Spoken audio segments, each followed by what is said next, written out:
Hello everyone, my name is Nur Aziz Hidayat. In this video, I'm going to talk about change management.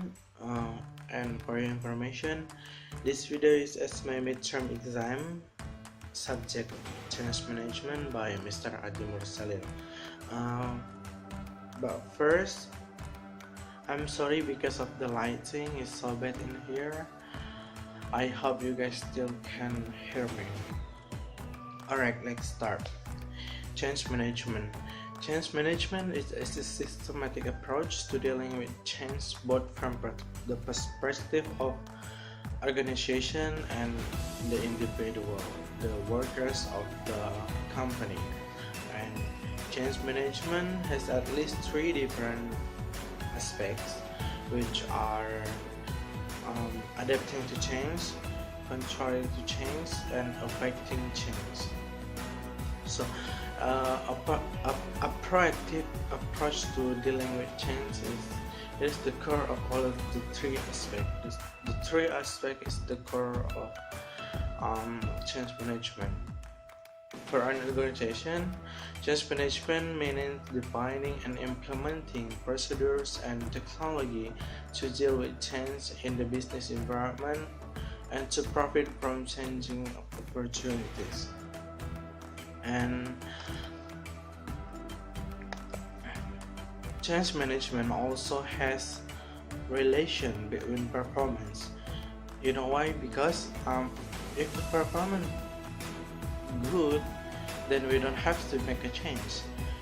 But if the performance is really bad, then we have to make change in order to make it better, right? Forces.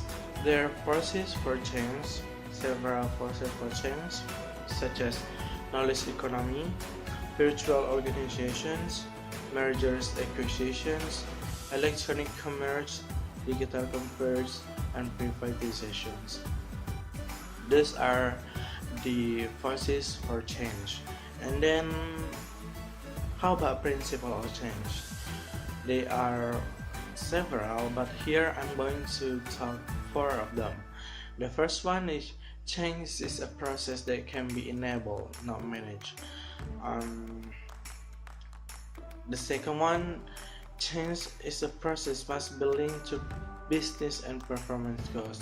As explained before, change management and performance is related to each other. When the performance is bad, then we have to make a change. The third one is building capacity to change is a strategic imperative. And the last one, building capacity for change is an evolutionary process. It is a process. And there are five main activities contributing to effective change management. The first one is motivating change, and the second one, creating vision of change, and developing political support, managing the transition of change, and sustaining momentum. So these five activities contribute to effective change.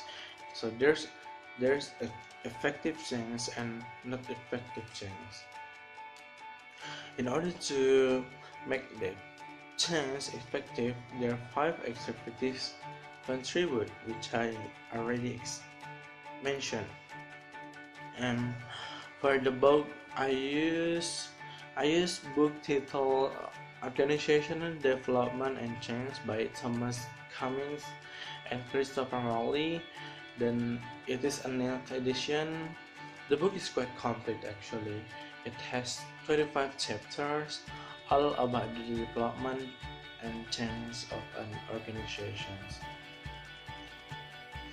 And the key are for there are key features for change management.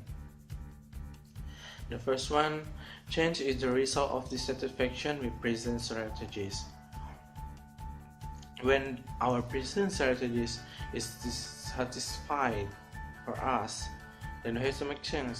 Also, when the performance is dissatisfied, then we have to make change.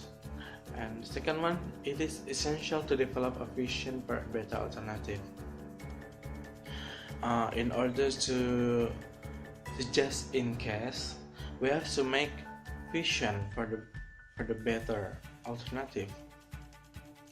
And the third one is management have to develop strategies to implement change. And the last one, there will be resistance to change from all aspects, from like the workers, the person manager, etc. And there's strategies for managing your change. The first one is decide on your change goal. Like what? Start with the end in mind. What do you want to achieve? Like what do you want to achieve in change? How will we know if it has been achieved or not? Who is affected and how will they react? For example, if it is through the workers, how it affects the workers, how the workers will react, and how much can we do to ourselves, and how much help do you need, how much help we need in order to make change. Because making change is not easy, it's not as easy as you think.